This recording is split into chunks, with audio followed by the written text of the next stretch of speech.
In this video, we would be discussing firstly the chakra system. Second, we will discuss the symptoms that arise when a particular chakra is blocked or is overactive. Third, we will discuss the organs which are associated with each chakra. And fourth, we would be discussing chakra healing. I have mentioned the timestamp in the description below. You could check that out as well. Hello and hi, I'm Diptii Lawreince, your host. I'm a counselor, a life transformation coach, a REIKI master, and a numerologist. I'm also the owner-founder of Mind Body Souls. At Mind Body Souls, we are passionate about empowering people and transforming lives. So what are chakras? What are their names? And how many chakras do we have in our body? Chakras in Sanskrit means wheels. So basically it refers to energy centers in our body. And in technical term, it refers to centers of energy in the astral spine. Though different studies show varied numbers of chakras present in our body, it is widely accepted throughout the world that there are 7 major chakras in our body, and their name from the bottom to the top are root chakra, sacral chakra, solar plexus, heart chakra, throat chakra, third eye chakra, and the crown chakra. It might be also interesting to note that the first 3 chakras, that is the root chakra, the sacral chakra, and the solar plexus, they are physical in nature, and all the chakras are interconnected with each other. So when we talk about balancing chakras, it just means that it means the chakras have to be in balance. We need to take care that they are neither blocked nor overactive. So in this section, let us check out the various symptoms that we get to see when a chakra is not balanced. We'll start with the root chakra.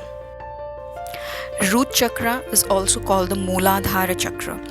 The root is the first of our energy centers and forms the basis and the starting point of our development. This chakra is associated with primal animal nature of survival. It is also associated with trust and security. So as an infant, if your caregivers consistently provided you with food, water, love, affection, and emotional calm, you would feel secure in the world. However, if the opposite of this is true, that is, for some reason you were denied the feelings of love, affection, emotional calm, or the basic needs of food and water as an infant, then you might find yourself with blockages or imbalance in this chakra. Some of the symptoms of an unbalanced root chakra are vitality and zest for life is compromised, restlessness, anxiety, worry, panic, depression, frustration, resentment, excessive anger or rage, insecurity, low self-esteem, poor focus, disorganized, pessimism, negative thinking, and narrow thinking. It could also manifest as financial instability and not being grounded. We'll move on to the sacral chakra now. It is located just above the pubic bone.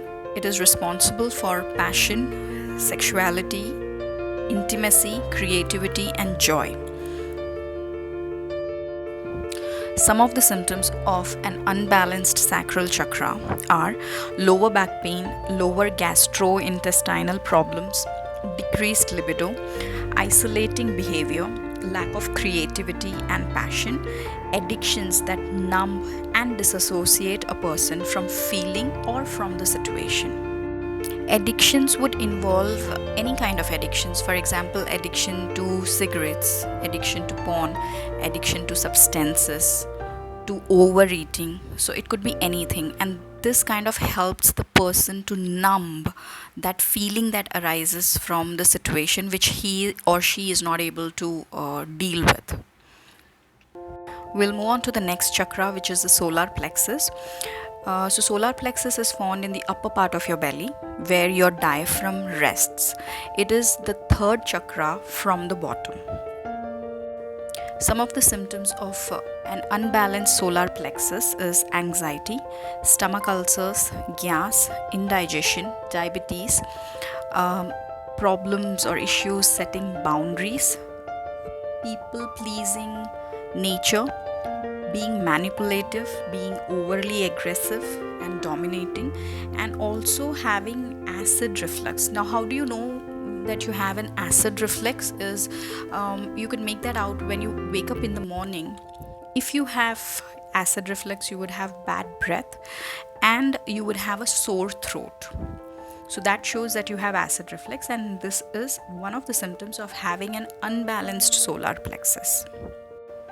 We go to our next chakra, which is the heart chakra. It is located in the chest region, and its energy extends to the hands and the arms. Now, whenever your heart chakra is blocked, then you would end up being bitter. You might have trust issues. You might be hateful. There might be lack of empathy, and you might be basically intolerant towards love.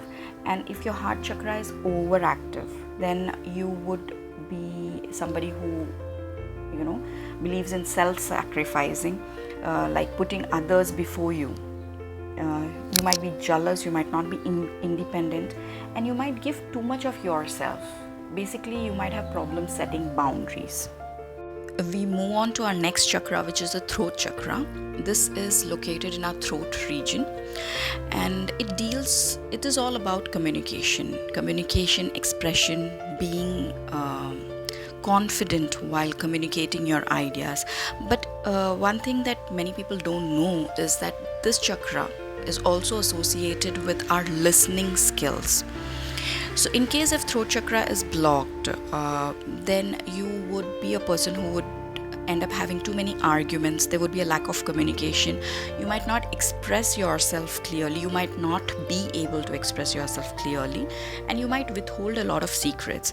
And in case if it is overactive, then you might be a person who might be extremely loud, very opinionated, abusive, who uses harsh words, and who basically uses the gift of communication for negative purposes. Unbalanced throat chakra also gives rise to thyroid problems. Moving on to our next chakra, which is the third eye chakra. It is located on our forehead, in between our brows. It deals with intuition, manifestation, clarity, visualization, imagination, and creativity. In case of blocked third eye, the person faces blocked intuition, and the inner thoughts of the person are not clear to him or her. In case of overactive third eye chakra, the person faces with hallucination, delusions, and weird dreams. Moving on to the next chakra, which is the crown chakra. It is located at the top of our head, the crown of our head, and it connects you to God consciousness. It connects you to bliss, to spirituality, to universal love and oneness. It makes you aware and it makes you wise.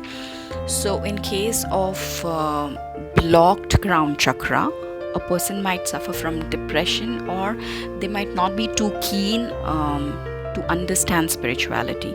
And in case of an overactive crown chakra, the person can be very judgmental and not broad-minded enough to accept different perspectives. In this section, we discuss the chakras and its associated organs. So we start with the root chakra. Now the root chakra is red in color, ruby red in color, and it affects adrenal glands, kidneys, skeleton and bones, and muscles. We move on to the sacral chakra. It is orange in color, and it affects the adrenal glands and the genitourinary system.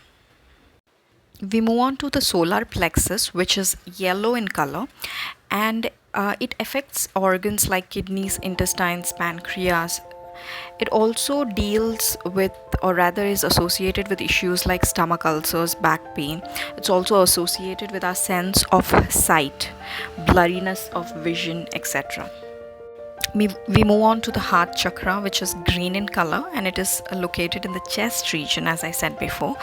And the energy of the heart chakra is within the chest region, and it extends up to the hands and the arms. Third eye chakra is considered to be indigo purplish in color, and it is associated with the pituitary glands and the hypothalamus, and it is associated with hormonal imbalances. Throat chakra is associated with blue color, and problems like thyroid and cold are associated with the throat chakra.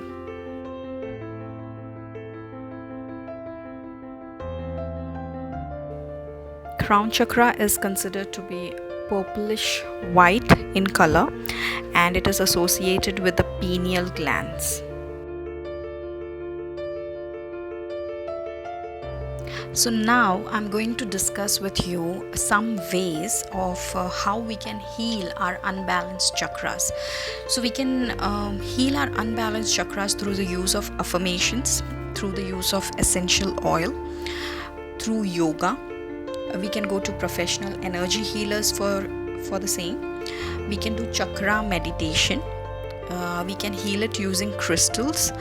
We can also heal our unbalanced chakra using music. There are some specific kinds of music in which frequencies are used to create healing sounds. So this is the kind of music that we will hear to heal our chakras. Color therapy can also be used in order to heal the chakras. We have done our best to compile the information that's been provided in the video. We do hope that you found it informative. If so, please go ahead and share this video so that we could share the information with other like-minded people. And we would also request you to subscribe to our channel if you like our content and if you would want to join the Mind Body Souls tribe. Thank you so much for your patient listening. Take care.